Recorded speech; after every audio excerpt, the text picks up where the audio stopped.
നമസ്കാരം. സ്വർണം കുതിച്ചുയർന്ന കാഴ്ച കണ്ട വർഷമായിരുന്നു 2024.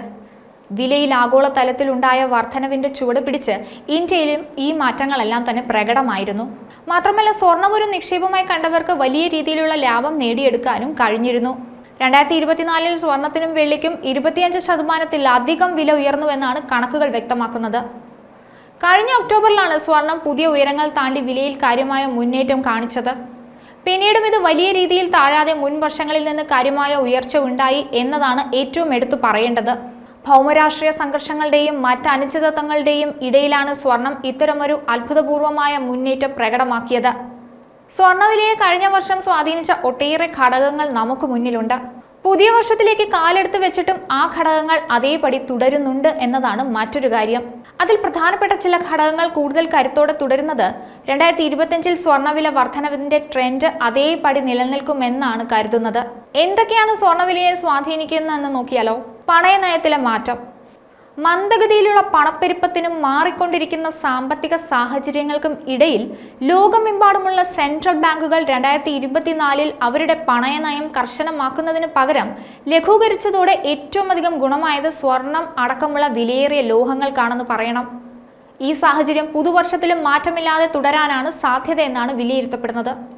അടുത്ത കാലത്തായി നയരൂപീകരണക്കാരെയും നിക്ഷേപകരെയും ആശങ്കയിലാക്കിയ പണപ്പെരുപ്പം സാധാരണ നിലയിൽ തുടരുകയാണ്. അതിന്റെ പുരോഗതി ഓരോ രാജ്യത്തിനും അനുസരിച്ച് മാറിക്കൊണ്ടിരിക്കും. പണപ്പെരുപ്പം US-ൽ ഈ വർഷം അവസാനത്തോടെ കുതിച്ചുയരാനും പിന്നീട് കുറയാനും സാധ്യതയുണ്ടെന്നാണ് പറയുന്നത്. യൂറോപ്പിൽ ഉൾപ്പെടെ നേരെ മറിച്ച് പണപ്പെരുപ്പം കുറയും. ഈ ചാഞ്ചാട്ടം സ്വർണ്ണവിലയെ സ്വാധീനിക്കും. ഇനി മറ്റൊന്ന് നിക്ഷേപത്തിലെ ഡിമാൻഡാണ്. സെൻട്രൽ ബാങ്കുകൾ സ്വർണ്ണ വിപണിയിലെ പ്രധാനികളായി തുടരുകയാണ്. 2024 ആദ്യ 10 മാസങ്ങളിൽ തന്നെ ആഗോള സ്വർണ്ണ കരുതൽ ശേഖരം ഏകദേശം 745 ടൺ വർദ്ധിപ്പിച്ചുവെന്നാണ് റിപ്പോർട്ടുകൾ സൂചിപ്പിക്കുന്നത്. ലോകത്തിലെ കേന്ദ്ര ബാങ്കുകൾ ഒന്നാകെ സ്വർണത്തിന് പുറകെയാണ്. ഇന്ത്യയിലെ റിസർവ് ബാങ്കും ഇതിൽ ഉൾപ്പെടും. ഇത് തന്ത്രപ്രധാനമായ ആസ്തി എന്ന നിലയിൽ മഞ്ഞലോഹത്തിന്റെ ഡിമാൻഡ് ഉയർത്തുന്നുണ്ട്, ഒപ്പം വിലയും. ഇനി മറ്റൊരു കാരണം ഭൗമരാഷ്ട്രീയ അനിശ്ചിതത്വമാണ്. യുക്രൈൻ റഷ്യ സംഘർഷവും മിഡിൽ ഈസ്റ്റിലെ സാഹചര്യവും പോലുള്ള ഭൗമരാഷ്ട്രീയ വിഷയങ്ങൾ ഇപ്പോഴും നിലനിൽക്കുന്നുണ്ട്. യൂറോപ്യൻ പരമാധികാരത്തെക്കുറിച്ചുള്ള ആശങ്കകളും ദക്ഷിണ കൊറിയ, സിറിയ തുടങ്ങിയ രാജ്യങ്ങളിലെ അശാന്തിയും കൂടുതൽ ആശങ്കകൾക്ക് വഴിയൊരുക്കുന്നു. ഈ സാഹചര്യത്തിൽ സ്വർണ്ണവില 2025 ഉയരാൻ തന്നെയാണ് സാധ്യത.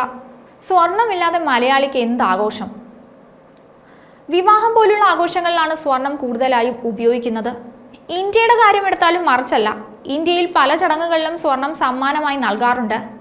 സ്വർണം ധരിക്കാത്ത ഇന്ത്യൻ സ്ത്രീകളും വളരെ കുറവായിരിക്കും. പതിവായി സ്വർണം അണിയുന്നവരാണ് കൂടുതൽ സ്ത്രീകളും. ചരിത്രം പരിശോധിച്ചാൽ ഈജിപ്തും നബിയുമാണ് ലോകത്തിൽ ഏറ്റവും അധികം സ്വർണം ഉൽപ്പാദിപ്പിച്ചിരുന്നതെന്ന് മനസ്സിലാക്കാൻ സാധിക്കും. ഉൽപ്പാദിപ്പിക്കപ്പെടുന്ന സ്വർണത്തിന്റെ ഏറിയ പങ്കും ആഭരണങ്ങൾക്കായും സ്വർണ്ണ നാണയങ്ങൾക്കായും ഉപയോഗിക്കുന്നുണ്ട്. അന്താരാഷ്ട്ര തലത്തിൽ വിവിധ നാണയങ്ങളുടെ വില നിശ്ചയിച്ചിരിക്കുന്നതും പണം കൈമാറ്റം നടത്തിയിരുന്നതും എല്ലാം മുൻപ് സ്വർണ്ണവിലയെ അടിസ്ഥാനപ്പെടുത്തിയായിരുന്നു. മറ്റൊരു വീഡിയോയുമായി വീണ്ടും കാണാം. ന്യൂസ് ഡെസ്ക് ഈനാട് മലയാളം.